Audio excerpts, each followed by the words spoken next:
I'm Dave Pierini. I am the playwright of The Art of War, and of course, a longtime company member and a family member of the B Street Theater.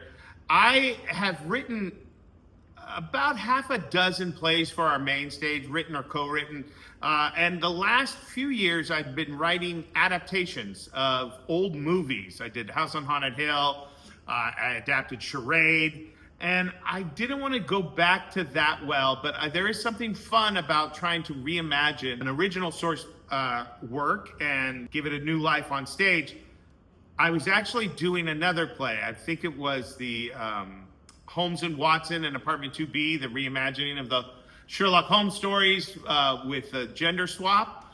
And in that play, someone mentioned Sun Tzu's Art of War, which I had read in high school, so a long time ago, ancient history.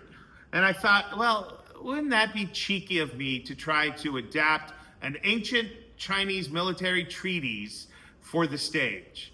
So I jokingly turned to one of the actors backstage and I said, I'm going to adapt that next, I think, for the stage. And we laughed, ha, ha, ha, ha, ha. But then it got me thinking. I went back, I read it. It started to ferment in my mind how I could maybe loosely adapt this story, which again, it's not a story. It is literally 13 chapters on how to wage war.